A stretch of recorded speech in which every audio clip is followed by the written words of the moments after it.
Alors le cours que nous allons voir aujourd'hui, c'est le cours sur l'horloge logique dans le cas des systèmes répartis et on abordera essentiellement l'horloge de l'emporte. Alors dans un système distribué, je rappelle que dans la définition, on précise bien qu'on n'a pas d'horloge commune. Du coup, chaque système ou chaque entité du système va avoir sa propre horloge. J'aurai ici H1 et H2 et il n'est pas dit que H1 et H2 sont tout le temps synchronisés. C'est quelque chose d'assez difficile. Et donc, lorsqu'on veut traiter des problèmes de concurrence, lorsqu'on veut traiter des problèmes de synchronisation, on a besoin d'avoir un temps global pour pouvoir justement faire notre synchronisation. Un exemple concret, je vais supposer que en fait j'ai une section critique, que j'ai le site 1 et le site 2. Donc le site 1 demande la section critique, le site 2 demande aussi la section critique. Dans le cadre des systèmes centralisés, les deux demandes proviennent de la même machine. Donc les deux demandes sont datées par la même horloge et on s'est tout à fait ordonnancé entre la demande de S1 et de S2 et en fait on attribue la section critique à la demande la plus ancienne.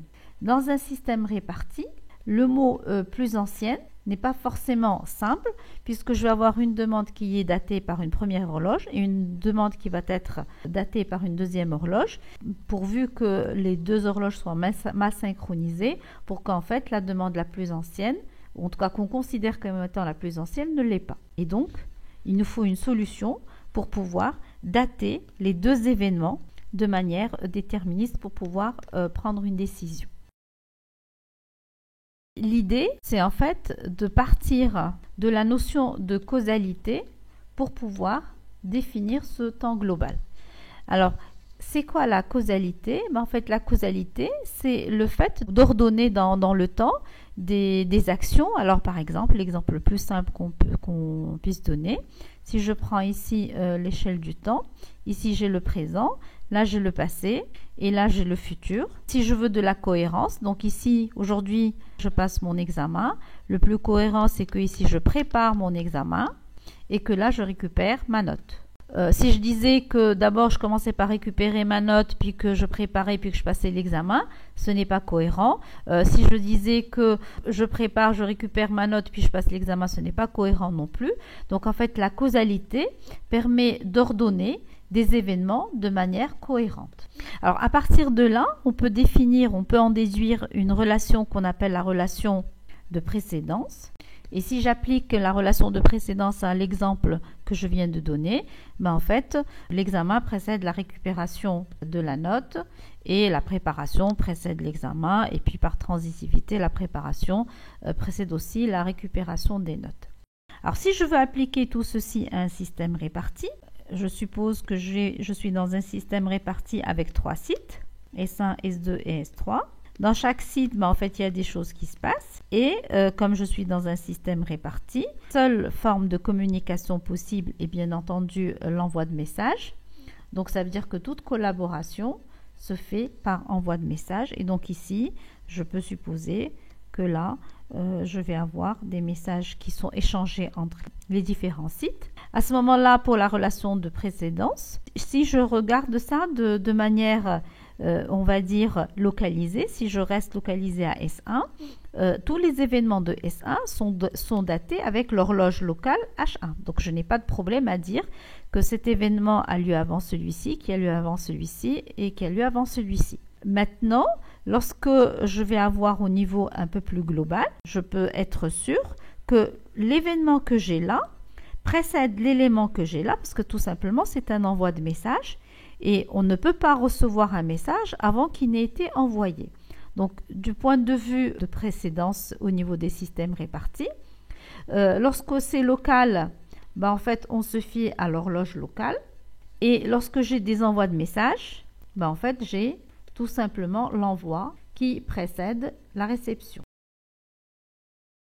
Et donc, si on veut formaliser cette notion de relation de précédence, on dira que la relation de précédence définit un ordre partiel. Donc on dira que A précède B Si A et B sont deux événements locaux, signifie qu'ils se sont produits sur le même site et que l'horloge de A est inférieure à l'horloge de B. Il s'agit ici bien entendu de l'horloge locale.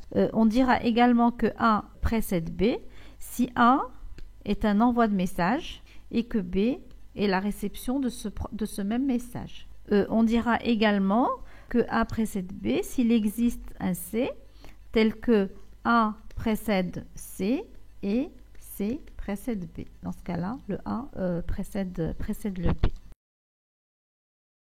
Donc on dira qu'on a une dépendance potentielle entre deux événements si on a A qui précède B. Donc en fait, si A précède B, ça veut dire qu'il y a une dépendance potentielle. Par exemple, si A est un envoi de message et que B est sa réception, en fait, l'événement B dépend de l'événement A parce qu'il a lieu avant. Cette relation de précédence, elle est également invariante pour toute transformation des temps locaux. Ça veut dire que tous les sites la voient exactement de la même manière. Autrement dit, on ne peut pas avoir un site qui voit que A précède B et qu'un autre site, il voit que B précède A. Alors, je vais définir maintenant la notion de passé, donc le passé d'un événement. Pour pouvoir définir le passé d'un événement, je reprends un autre exemple. Donc, j'ai ici des événements qui ont lieu. J'ai des échanges de messages. Alors, si on veut le passé de l'événement qui est là, on va d'abord regarder localement. Ils sont tous datés par la même horloge. Donc, en fait, les éléments qui précèdent celui-ci, j'ai celui-là et celui-là. Maintenant, vu que cet événement-là est une réception de message qui est envoyé là, la relation de précédence causale, elle dit bien que l'envoi de message précède sa réception. Donc, cet élément précède celui-ci. Et tous ceux qui précèdent cet événement en local, donc celui-ci et celui-là précèdent celui-ci.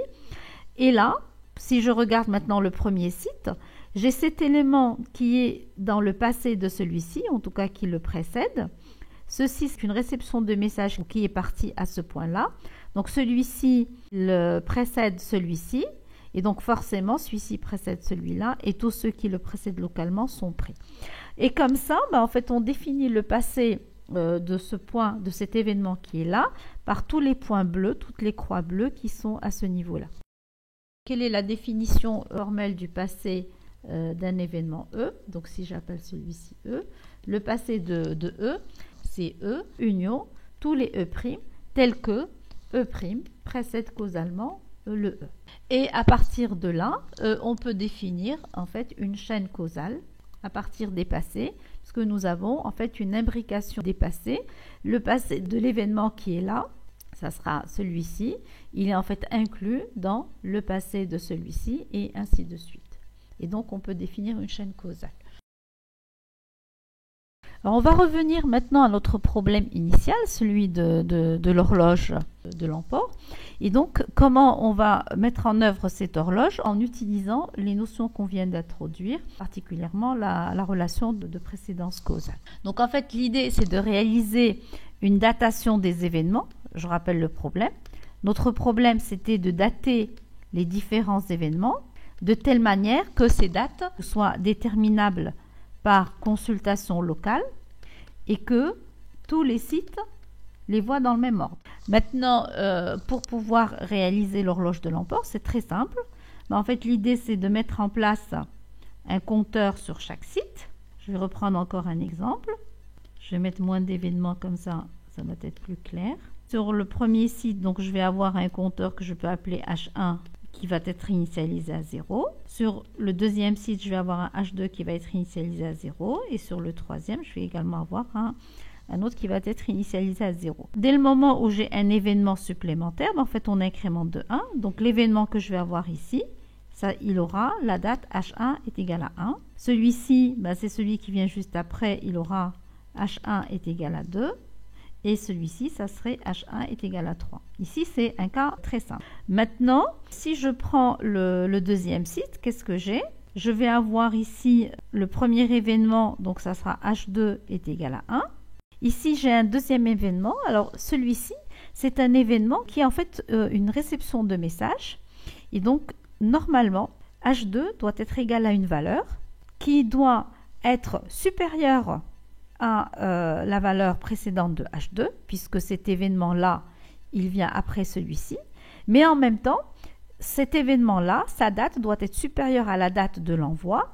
Et donc, ici, dans ce cas, il n'y a aucun problème parce que H1 est égal à 1 et H2 est égal à 1. Et donc, ici, H2 va tout simplement être égal à 2. Et donc, effectivement, ça répond bien à la contrainte de la précédence causale, puisque l'envoi de message, il précède bien la réception et cet événement local précède bien celui-ci. Alors, ici, j'ai encore une réception de message. Donc là, je vais attendre. Et ici, je vais peut-être rajouter d'autres événements, comme ça. Et H3, donc ici, elle va être égale à 1. Ici, H3 va être égal à 2. Ici, elle est égale à 3. Et ici, à 4, puisque tout ça, ce sont des événements locaux, on ne fait qu'incrémenter. Je vais avoir ici un envoi de message. Et donc, je vais avoir ici la date 5. Alors, gardons en tête cette valeur 5 et revenons maintenant ici pour voir la date que va avoir cet événement-là. Alors cet événement, c'est une réception de message, donc sa date doit être supérieure à la date de l'envoi, elle doit être également supérieure à la date de l'événement local qu'il précède. Donc ici, en l'occurrence, localement, j'ai un 2, la date de l'envoi c'est 5, donc ici, je ne peux avoir que 6, et là, c'est la première fois qu'on se retrouve dans cet exemple-là avec cette situation-là, qui est une situation en fait très générale, qui fait que pour H2, je vais passer de 1, 2 jusqu'à 6. H2 n'a pas eu les valeurs 3, 4, 5 et ça ne pose aucun problème parce que ce qu'on veut faire, c'est surtout l'ordonnancement. Alors la question maintenant, c'est comment est-ce qu'on va pouvoir coordonner entre ces trois-là. En fait, la solution elle est très simple. À chaque fois qu'on envoie un message, on envoie le message avec l'estampille, le HI, c'est-à-dire le H de l'envoi. Donc, automatiquement, à ce point-là, ce qui va se passer, c'est qu'on va recevoir le message M, mais estampillé avec la valeur 5. Localement, qu'est-ce qui va se passer? On va comparer entre la valeur 5 qui vient du site distant avec la valeur 2 qui vient donc du site local et on prendra le max plus 1. Alors donc en fait l'algorithme, sur chaque site SI, il faut installer un compteur, initialisé à 0. À chaque fois qu'on a un événement local, donc à chaque événement local, on incrémente le HI de 1. À chaque envoi de message, on envoie le message M, mais estampillé avec le HI. Et à chaque réception de message, on prend le max de HJ distant, donc de celui qui a envoyé le message, et du HI local, plus 1 comme date. Si on revient au niveau de l'exemple de tout à l'heure, on constate qu'il y a des événements qui ont des dates différentes. Donc ici, l'événement que j'ai là, on voit bien qu'il a une date qui est inférieure à celui qui est là. Donc il est bien dans son passé. Celui-ci, il est aussi dans le passé. Donc en fait, ici, on peut tout à fait les ordonner en disant que ça, c'est le premier événement, ça, c'est le deuxième événement, ça, c'est le troisième événement. C'est pas compliqué. Je peux aussi dire que là, c'est le premier événement suivi de cet événement qui est suivi de cet événement. C'est assez facile.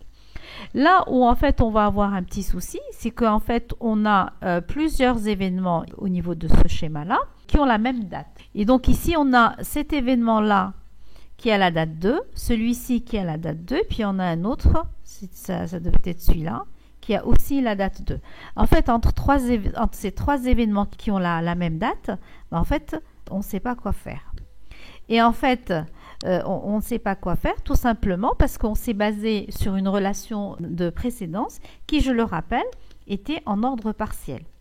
Or, ce qu'on a envie de faire maintenant, c'est on a envie d'avoir un ordre total. Donc, en fait, comment l'emport passe de l'ordre partiel à l'ordre total? Donc, on définit l'ordre total. Donc, je dis que A précède B. Si la date de A est inférieure à la date de B, donc là, c'est évident. Ou bien, si H de A est égal à H de B, c'est le cas qui nous posait problème. Et I est inférieur à J, sachant que I, c'est le site sur lequel a eu lieu l'événement A, et le J est le site sur lequel a eu l'événement B. En fait, ceci est une convention. L'idée, c'est de dire que si j'ai H de A qui est égal à H de B, ça veut dire que justement, il n'y a pas d'influence potentielle entre les deux. Ce sont des événements qui sont totalement indépendants. Et du fait qu'ils sont indépendants, ça veut dire que je place le A avant B ou que je place le B avant A, ça n'a aucune importance. La seule importance, c'est que tous les sites les voient ordonnés de la même manière. Et donc, le fait d'imposer un ordre selon l'identité du site fait que tous les autres sites verront que, en tout cas quand ils feront la comparaison entre l'identité du site I et du site J, ils vont pouvoir les ordonner exactement de la même manière. Et à partir de là, en fait, on passe à un ordre total qui nous permettra sans problème de régler le problème qu'on avait posé tout à fait au début, qui était celui de l'exclusion mutuelle. Donc je rappelle qu'on avait une demande d'un site 1 et une demande d'un site 2. Ces deux demandes en fait, seront datées par l'horloge de l'emport. On pourra de manière précise les ordonner et on définira simplement quelle est la demande la plus ancienne à laquelle on va allouer la section critique.